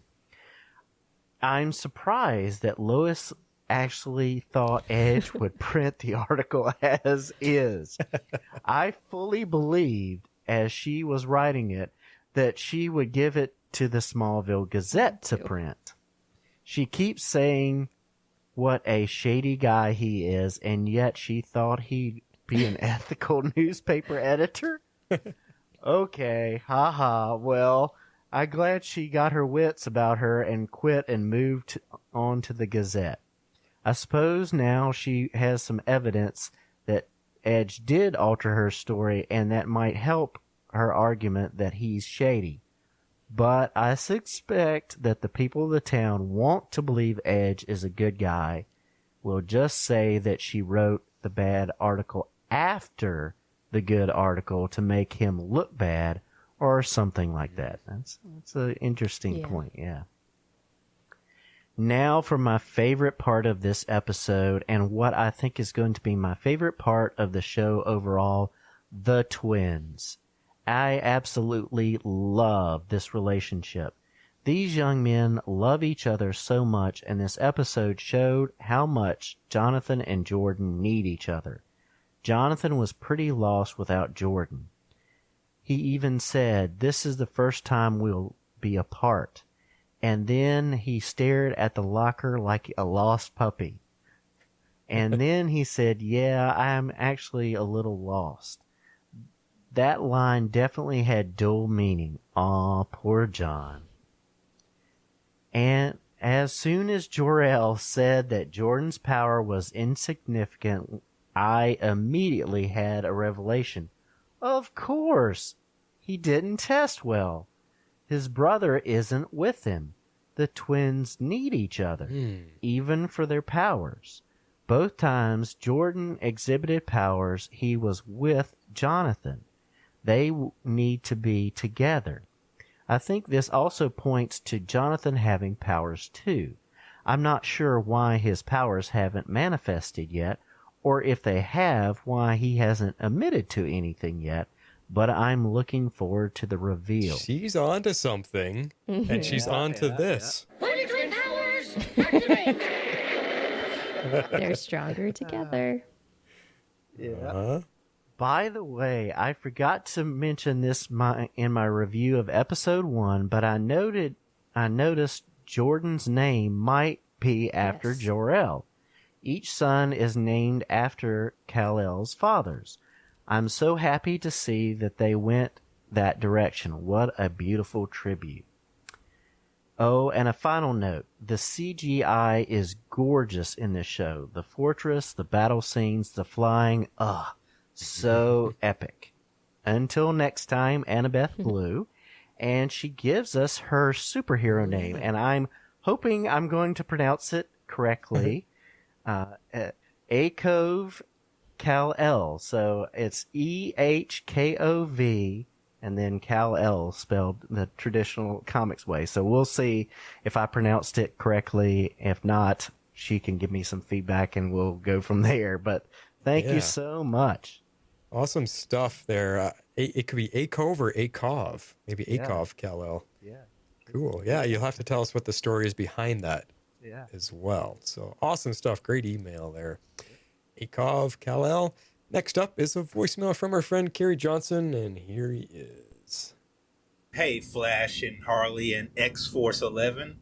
It's your friend and intrepid reporter Kerry coming at you with feedback for Soups and Low Episode 2 Heritage. Let's just get it out of the way with a rating for the episode. I thought it was solid. I'm going to give it 8, and I don't have anything funny to say like I'm giving it 8 Captain Luthor suits out of 10, but if that's what I'm going to do, then there you go. Let's start with the highlight of the episode for me. I was having a conversation with someone the other day about the difficulty of telling sort of Superman stories, right? Because he's sort of like all powerful. He has all the power sets that you could possibly imagine. And he's supposed to be pretty much a straight arrow, fairly stoic. He's sort of the thing that stories happen around, and he's sort of the solution, right? So it's hard to sometimes be narratively interesting when that's the approach to the character, or that's sort of what the character embodies. And I'm pretty sure Flash is real happy about this, because it looks like we got the tease of Injustice Superman at the end of the episode, basically a theory that he called from the first episode. So a sort of morally corrupt, or because I don't necessarily know if I want to say evil, but a morally corrupt Superman, or exploring what could push him over the edge in such a way, is, in my opinion, sort of a really good Superman story to explore. And I hope that, based on the conversation that Captain Luthor had with General Lane, it seemed like he sort of started thinking about that prospect as well. And hopefully that's not just a narrative thread for General Lane. I kind of sort of hope that it becomes a story that Clark gets to explore, and thinks about the kinds of things that could push him over the edge. I think that would be a really interesting story to tell. And to be honest, not just Superman. I mean, if you think about, obviously, the teasing or the unteasing or the pullback of whether Jordan has powers, I mean, you have to explore the possibility of exactly what he would do with those powers too.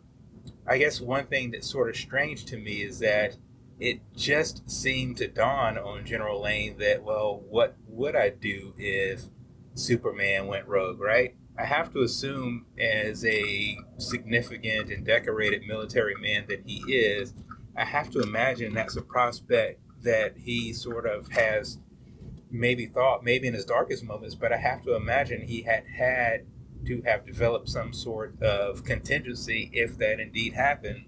And so I guess we'll perhaps get to see if those sort of machinations were put in place.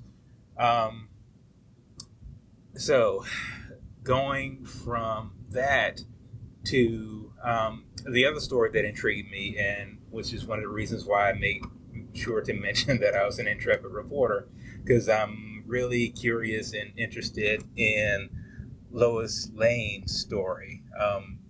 It's personal to me, being a reporter in a small town, and seeing in this television show that Lois Lane is going to be a reporter in a small town. And one thing I can say about being a reporter in a small town is, if you do your job and you do what you're supposed to do, let's just say it's easy to become a pariah, because most often you're going to be telling stories that people in small communities don't want you to tell. You're going to be stepping on toes of folks who consider themselves influential.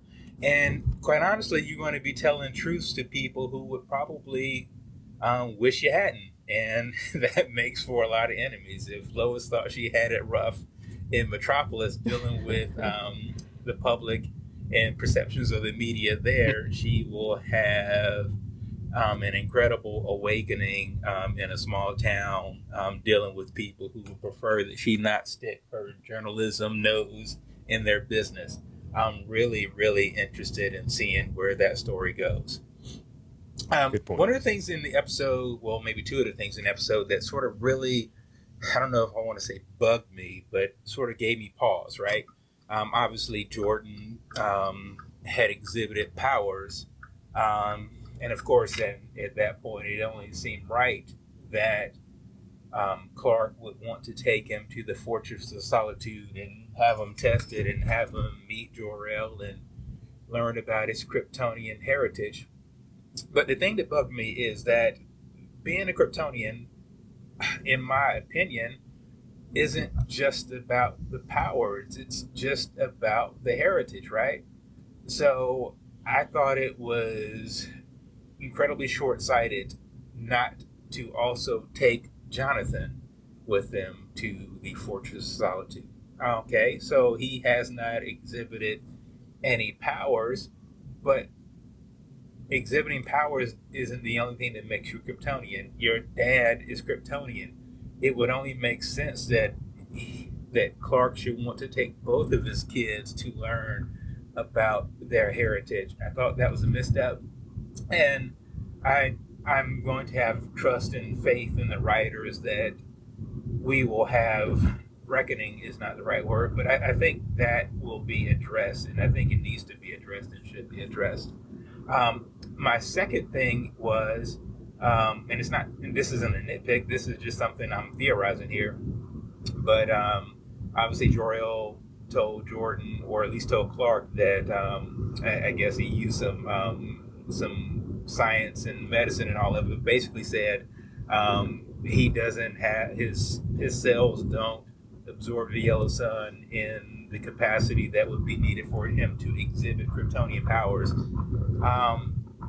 I guess one of the things that I found interesting, or at least one of the things that I theorized about, was since he's part human, and since he does have these issues with anxiety and whatever the case may be, I think his powers might have more to do with his mental, well, not mental, but his emotional state, more than his quote-unquote physical state and ability to process the yellow sun.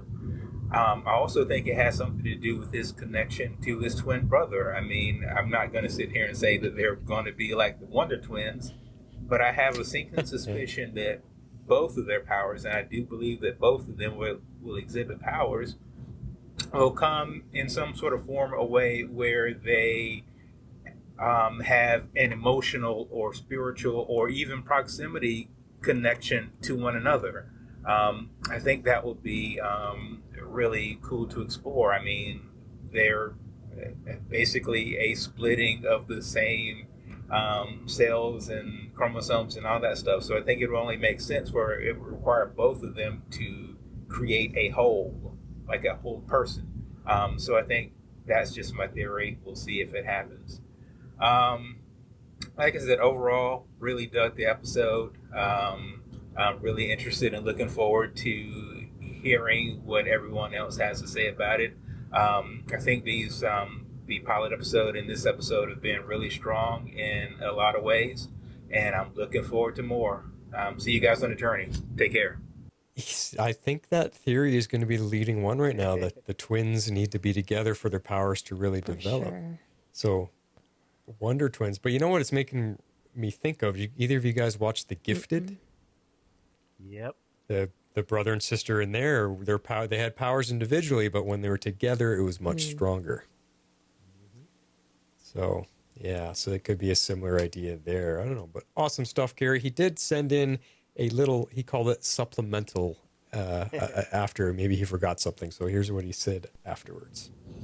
Hey, Flash, Harley, and X-Force 11. This is Carrie again, your intrepid reporter friend. First thing, if you heard a fair amount of feedback on the other posts, and maybe even on this one, it's because I'm driving, so that's road noise you probably hear in the background. Second thing is, I realized that like everyone has a nickname, right? And I do not. So I was thinking about giving myself one, or should I let folks pick one out for me? Because of what I do for a living, and for what the show we're covering, and just in general, he's big in DC. I was thinking about becoming Perry White. Carrie Perry, kind of rhymes. Like fits. It. Let me know what you guys think, or let me know if you've got some other thoughts. I'll talk to you guys. Bye. Perry White. Yeah, I mean, being a journalist, that would totally suit him. Why not? That's up to you. I mean, if you want people to, we could put a poll up on the Facebook page and see what people think, and if they have any other ideas for you, and we can kind of help you make the decision if you want. I always forget he doesn't have a quote superhero name. No, because he's been Kerry Johnson for a long time. That's just how we know him. Yeah. I know. Awesome stuff. Yeah, he's got some good thoughts in there. And again, that just seems to be the leading theory about the twins. So, which is cool. We'll have to see where that goes. And next up is an email from Dreamweaver. This one's yours, Harley. Hello, Flash, Harley, and X-Force 11. First off, thanks, Jeff, for sharing that little tidbit and origin story of your superhero name. That's fun to know. Secondly, I totally forgot to rate last week's episode. So to make sure, I'll do that right off the bat this week so I can't forget. I'm giving this episode 8 Jor-El holograms out of 10. That was the favorite thing. Yeah. I'm glad to see the production quality did not decrease after the pilot, and all the technical aspects were still looking great. This new design for the fortress in particular looked really cool. I'm really not getting the sense that this is Earth Prime, unless we're just seeing new versions of everything post-crisis. Guess we shall see if we get a clear answer for this down the line. Also a popular theory. Yes. I'm really glad they're showing that the two brothers are supportive of each other, even when they get mad at each other. That's really nice to see. So Jordan's powers are restricted to seemingly sporadic outbursts when emotional, and there's too much human to control them on command. That's interesting. I wonder if Jonathan will eventually develop powers as well, and maybe the two will have to play off of each other emotionally, sort of like the twin brother and sister from The Gifted. The Fenris twins. There we go. For me, Lois was the MVP this episode. Yes, me too. Sticking to her guns when it comes to reporting truthfully and ethically, and having such a mic drop moment when it came to quitting the Daily Planet. But how are the Kents making money right now? There can't be much money in the Smallville Gazette, but I digress. Sticking to what you believe and not betraying yourself has its risks and hardships. Isn't that what these superhero shows are supposed to be teaching us anyway? I mean, it's Superman. He could just go punch a wall in at the bank if he really needed some money. Oh my gosh. Superman's not going to steal. Oh. Yeah. I'm telling myself the story that they have a little bit left like in savings. Maybe, they're very diligent about savings. And then probably there was a little bit of a settlement from Martha other than the farm would be my guess. Well, Lana did Plus say they sold their house. that half the value of the farm was saved for the boys' college. Yeah, and plus they had to sell their house in Metropolis. So I'm certain that the full value of that house is not what that farm cost, shady deal or not. No, yeah, so they're probably okay for a little bit, a couple months, I would say. Yeah. I'm willing to buy it. All right. I wasn't a huge fan of Elizabeth Tullett coming into this, but she's really starting to grow on me, and I'm giving this to the fact that I think she's finally gotten some good writing to dig into. Okay, so Captain Luthor is here from another Earth, it seems, and one where Superman has gone to the dark side too. There's plenty of stock from the comics to pull from with that, but I wonder if they could be pulling from the Justice Lord storyline at all. This was an idea first brought up in the Justice League cartoon, which saw a different version of the Justice League on an alternate Earth who ended up ruling the Earth with an iron fist to bring about a twisted version of peace. Oh. I'm sure we wouldn't be able to see a full roster of other League members, but that could be an interesting backstory for the world Captain Luthor comes from. Just a thought. And that's all for now. Until next time, your friend Dreamweaver. Yeah. See, it's the possibilities are really kind of endless because they're, like I said, they're not going to draw an exact story we all know. They're probably pulling ideas and mishmashing them or creating something new. Yeah, for sure. Which is fun. It's fun. I like having a bit of mystery so we don't get the answers right away. This keeps you coming back. Awesome stuff, Dreamweaver. Next up is, hey, how is this for a perfect feedbacker for this show? It is Dad-El. Yes. And he says, hello, super fans. Dad-El here for my first feedback on Superman and Lois. First, some general comments. This show looks like it's going to give us a cinematic, weighty, emotional, fun, action-packed superhero family saga. And I couldn't be happier. A Superman story needs gravitas and depth, but there always needs to be a through line of hope. Superman cannot be dour and morose. We do need to see him struggle, but we also need to see him full of hope. We need him to believe everything will be okay. We need his super smiles. This show is juggling it all perfectly. In the John Byrne comics era, Superman said the greatest gift Jor-El gave him by sending him to Earth was not the powers he developed, but the humanity he gained. That humanity is integral to the character. So thanks to this show for getting it right. We are seeing much of his humanity through the family aspect of the show. Making Lois a title character and having the twins play a large role was a fantastic decision. This episode delved deeper into the brother dynamic, and these two young actors are doing a fantastic job. I really do believe they are brothers. Yeah, that's what I was saying last week. They're selling it. Yeah, they are. Also, isn't it great to get real journalism on a DCCW show? They had no choice but to get this right since Lois is a star of the show. No jab at Flash there at all, but yeah. We got more on Captain Luthor. Remember, the best villains believe they are doing the right thing. It seems that's what we are going to get. Oh, I love that. That is so. We just talked about that not too long ago during the Legends rewatch of season 2, I think. Absolutely. Yeah. And Tyler says it in that same interview that Jeff was quoting earlier. I read it earlier, and it's yeah. He says the exact same thing. Very cool. Yeah. Anyway, Dad-El finishes off. My rating for the first 2 episodes is 10 S Shields of Hope. Dad-El, Last Father of Krypton. What would this podcast be without Dad-El sending us something in, eh? Like, I know. I'm so glad he's come back. Awesome. I haven't heard from him in a while. Well, in by the skin of his teeth, maybe he was being dragged by a bounty hunter, being turned in for a bounty. I don't know, but Divizla sent this while you guys were talking not too long ago, and I happened to scramble to get it in. We got a voicemail from Divizla to end our feedback. Here it is.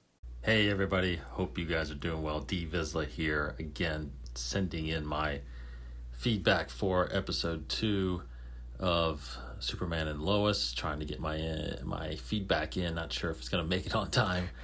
So this could be pre-show feedback for episode 3, but here goes anyway. A little late because actually I got my wife to watch the show, and we had to go back and watch the first episode. So we watched the first episode again and just got done watching the second one.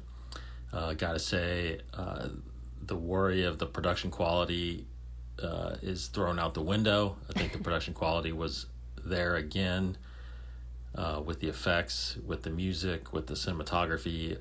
It's just such a beautifully shot show. It just blows the other CW shows, honestly, out of the park. So very still highly impressed with that. And I love how Lois is I love her character. She's clearly the Lois that I've come to know through the movies growing up, through the comics that I've read. Such a strong woman, a strong character, and it seems like she always says the right things at the right times. So I was really, and I loved how she kind of narrated a little bit of this episode. So I really liked giving her this episode, and I love where the story's going, especially with the boys. Now, just real brief prediction from me, and I'm not sure if you guys are talking about this on the episode right now, but I feel like the boys will eventually each have some powers from Superman, is what I'm thinking. You know, Jordan right now has got the strength and the heat vision. I think Jonathan is going to probably develop maybe the speed, you know, and the super hearing and stuff like that. Probably both have strength, but I like how their human DNA is really affecting how their powers are manifesting, and really cool. And really loved seeing Jor-El. I thought that was really neat. And his name escapes me, but I love the actor that actually plays Jor-El. He's from one of my. He was Robert the Bruce in Braveheart, one of my favorite movies. So really cool to see him as Jor-El. You wonder why we get along. Forge is a little different, but you know, of course, it's a different show. So I love the new stuff. So anyway, that was kind of my thoughts on it, and of course, it seems like there's going to be a little bit of a possible love triangle there with Lana, which I'm not sure I'm a fan of yet, but we'll see where that goes. Anyway, good first show, you guys coming out of the gate with the podcast, and look forward to hearing more. So there you go. Thanks. Take care, and we'll talk to you later. This is the way. Awesome, Vizla. Thanks so much for squeaking that in. You know, you guys, we do have a deadline for feedback, but if you are running late and you get it in while we're recording, I should hopefully be able to get it. We start recording 7 Mountain, 9 Eastern. So if it gets in, at the latest, then you should be okay still. But earlier would be preferable, just so I don't have to scramble. That way we can plan and make sure it's in there. Yeah, exactly. But you made it in for sure. And again, yeah, the talk about the twins, and I think everyone's really buying into that idea and that theory. Yep. Yeah, sounds like it. Yeah, it'll be very interesting. I'm looking forward to where they go with it. Me too. All right, awesome, everybody. Thanks for all the fantastic feedback and being part of our show. For those of you out there that have not yet, this is what you got to do. If you would like to be a part of the show, you can send in your feedback to tomorrowslegends@gmail.com. That's spelled with 1 R. You can also reach us on Twitter at tomorrowslegends, also with 1 R. We'd love you to join our Facebook page at facebook.com/groups/tomorrowslegends and become part of the community.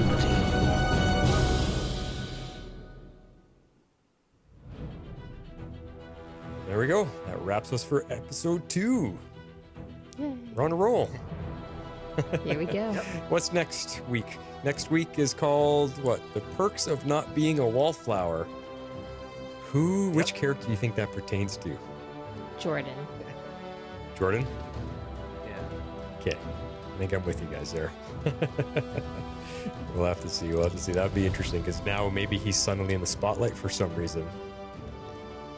I think it's just because he's going to fit in better in Smallville. Maybe. Yeah, getting some of that confidence. Yeah. Cool. Could be. Awesome stuff, guys. Well, the shows are all coming back. Flash was back this week. Batwoman's been running strong. Superman Lois is running. What is there? Any other ones going? Black Lightning started, I think, Jeff? Yep. They're all running. So there you go. And the rest of them come back soon. Soonish. Legends is May, right? Yeah, there you go. Alrighty, guys. Well, that's awesome. Let's keep the ball rolling. Hope the show keeps it up. I have a feeling it will. I mean, they picked up their second season, so exciting stuff. That's all we got for you. This is The Flash, signing off. This is Harley Quinn. I'm out. This is X-Force 11. So say we all. Tomorrow's Legends is not affiliated with CBS, Warner Brothers, or the CW. We're a fan-made podcast for entertainment purposes only and are part of the Cybercast Network.